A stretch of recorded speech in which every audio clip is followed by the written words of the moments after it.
What up, y'all? It's Dom, and today we're talking about my favorite camera I've ever shot. I'm in love, y'all. I am in love. Let's get into it.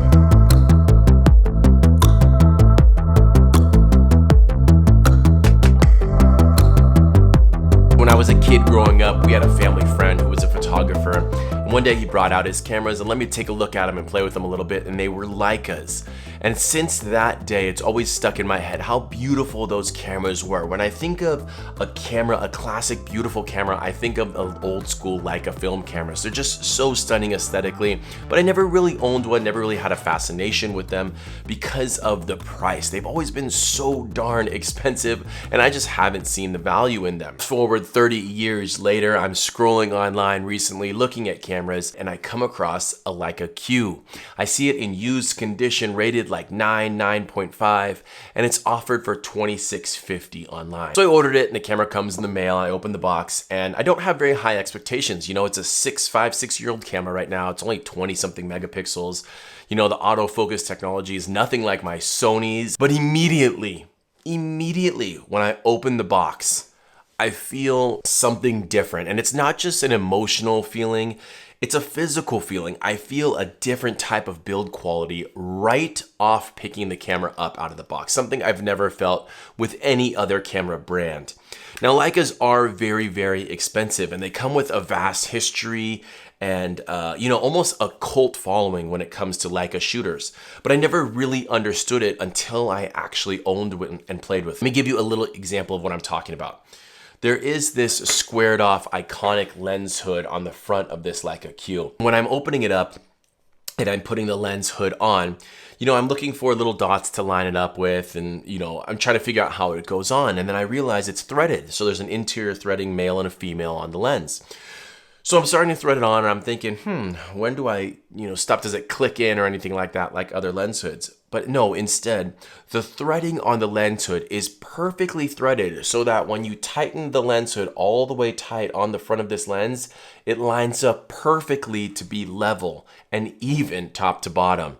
That's something that just fascinated me when I was installing it. I was like, I've never seen quality control like this in a camera, in something small like a lens hood. And then I take a look at the lens cap, and I know this is maybe insignificant to some, but it fascinates me. The lens cap doesn't have any springs. It's not tension loaded at all. So I'm looking at this going, it's just a piece of metal with some felt on the inside. How is this gonna stay securely on this lens? But this is ingeniously crafted and produced with the perfect amount of tension and quality control so that it slides right on the front of the lens hood and the lens and holds perfectly with no wiggle at all, no room for error. I mean, I could shake it and the lens hood doesn't drop off. I mean, the lens cap does not drop off. We're talking about 6 years of use later, and this lens cap still slides on perfectly and holds. And that's kind of the quality that I've come to see is what you can expect from a Leica. You really get what you pay for. This camera specifically is a Leica Q. It is a fixed focal length, a 28 millimeter focal length. It does have a macro, and it's an f1.7 lens. Now this lens alone, after doing a little bit of research, if I was to buy this for like the M10 or M9, the interchangeable lens system Leicas, this lens alone would be in the $2,000 plus range. So with this Leica Q, you're actually getting a lot of value with this fixed lens setup because you get such high quality lens for the price. All right, let's talk about image quality. And right off the bat, I will tell you, you're buying this camera for photography. Any type of video things that has in it does have some video settings that I tested out. They're just not very good. They don't work well, and they're not comparable to any camera on the market. So if you need something for video, look elsewhere.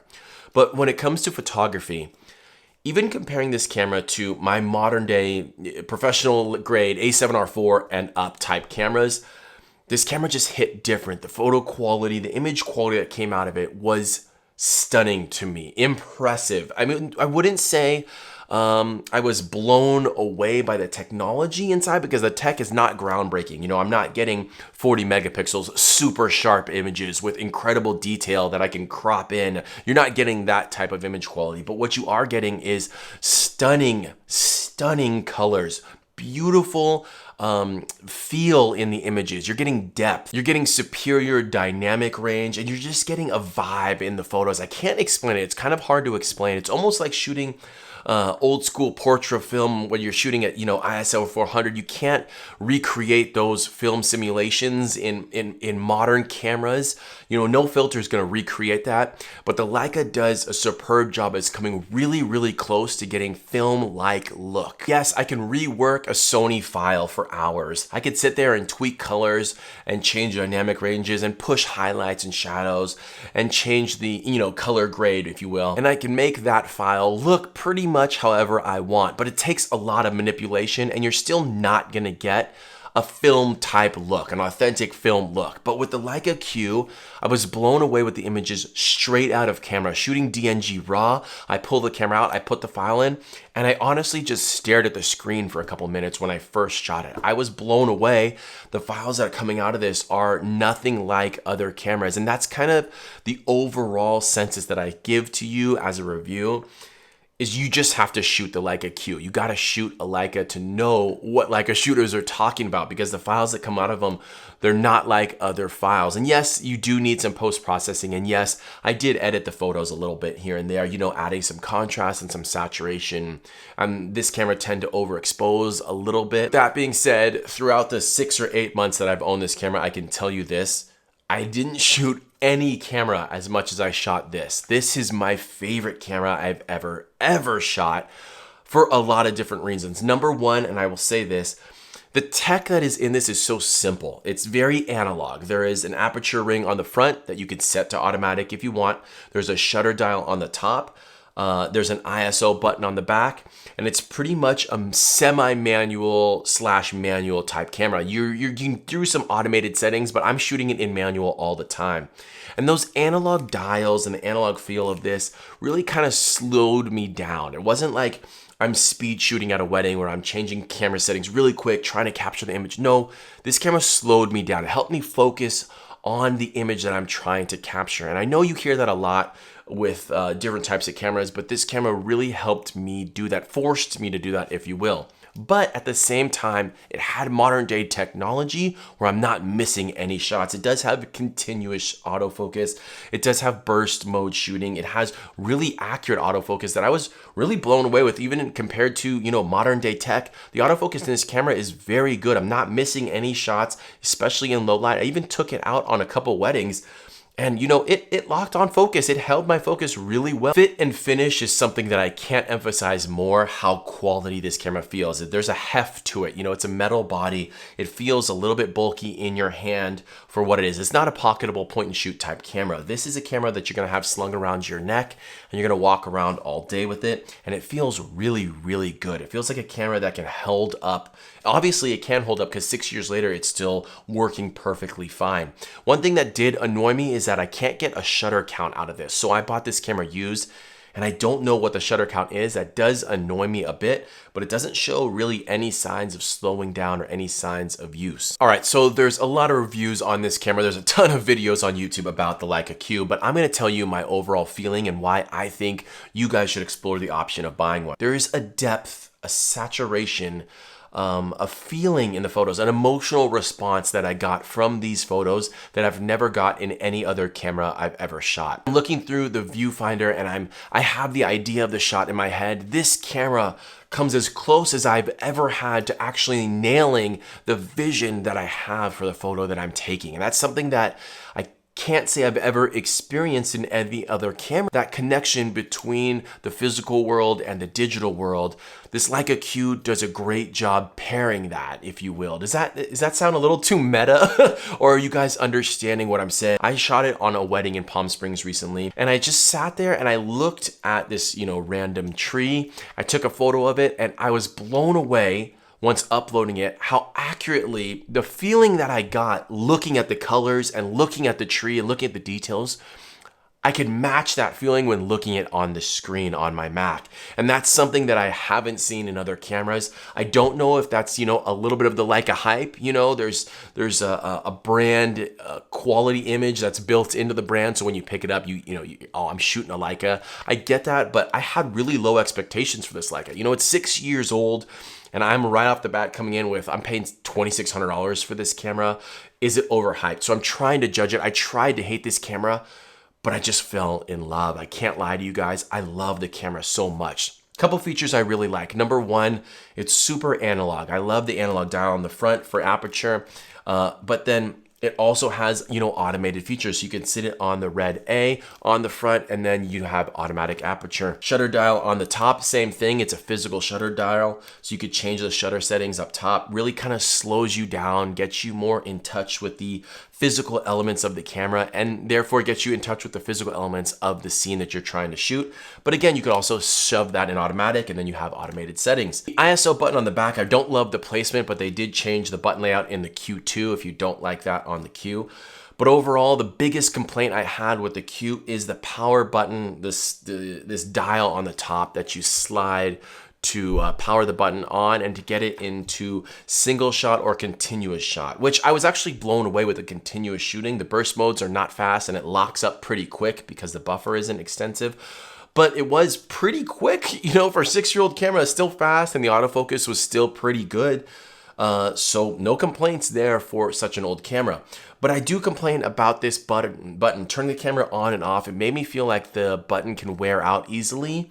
And something I didn't really like, and oftentimes I thought I was in S and I'm accidentally turning it over to C, so it did annoy me. I also don't like the button placement of the record button. I hit that a lot on accident as well. The exposure compensation dial, I had a tendency to accidentally hit that thinking I'm changing the shutter very often because I'm so used to a dual dial system on the front and back in other cameras. So the placement of that really threw me off a little bit as well. When it comes to physical design of the Leica Q, I got used to it really quickly. I really loved it. It became very intuitive, and I wish that other cameras that I was shooting had as many analog dials to control the settings, because once you get into that, yes, it is a little bit slower, but it made me just feel a little bit more connected physically to the camera when I'm shooting it throughout the scenes. I can't talk enough about the quality of the lens. The lens is just really what kind of makes this camera and really brings this the extreme value that it is. Yes, it's still expensive, but the value that you're getting out of this, because of the image quality and because of the lens quality, is really unmatched right now. If you can get this camera for $3,000 and under, you're getting a really great deal. The lens is probably the best lens I've ever shot, for a wide angle 28mm lens. I do really love, some of the 51.2s and stuff like that I've shot from Canon and Sony, but this 28-1.7 is just superb. I don't see distortion coming out of the edges. I see nice roll off in the shadows to highlights. I'm in love. I can't say enough about this camera. I am in love. Now, let me talk about, really quickly some of the accessories that I've added onto it. I'm going to link these below because I had a really hard time finding a half leather case, and I really love the case that I found on Amazon. It was only like $22, and I saw a lot of cases that were coming in at $150, $200. And this case, slides on really nicely. It's got a nice screw in mount on the bottom that screws into the tripod mount, and then it's got this little button on the bottom that you open up, snap that you open up, and it's got a little vent that opens up and accesses the battery and SD card slot. Now, I did have to open that opening just slightly because the battery door would get stuck a little bit on the bottom, but this little leather case comes with a little grip on the front too. I really, really like it. It does a really good job. Just kind of a very good value. If you have a Leica Q, I highly recommend this case. I don't know the brand name, but I'll link it in the link below. It came with a leather strap and a little leather protectors for the strap, because I did notice a lot of Leica Qs had the little scratch marks on the side where you mount these straps because of the metal ring that would scrape against it. So these little ring protectors really came in handy. I didn't like the leather strap that came with it. I like the leather strap that came with the Leica Q, not with this.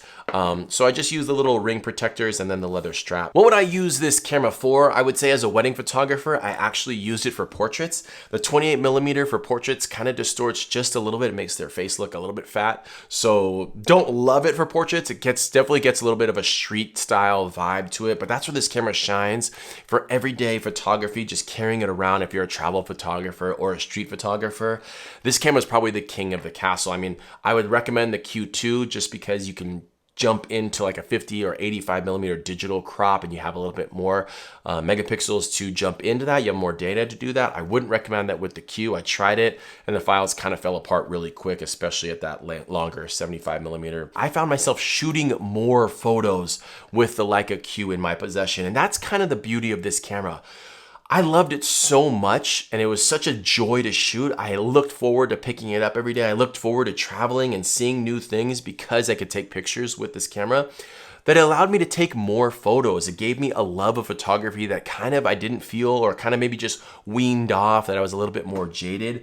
This camera gave me that excitement. It had me taking more photos, seeing more things, getting out, living more life, and it brought more joy to my life overall. And that's kind of what I would say for the Leica Q. It's a lot of money and it's a big investment, but if you can afford it and you can save up for it, I say pull the trigger because it just brought me a lot of joy. If you love photography, if you love cameras, this will bring joy to your life. I'm not selling this camera. I love it. I'll probably have it forever. I may want the Leica Q2 because now I do want that camera for a little bit more flexibility when I'm shooting. And I'll probably sell this off to get a Q2 if I see one used. But overall, I love my Leica Q. Can't talk highly enough about it. What do you guys think of this camera in 2021/2022?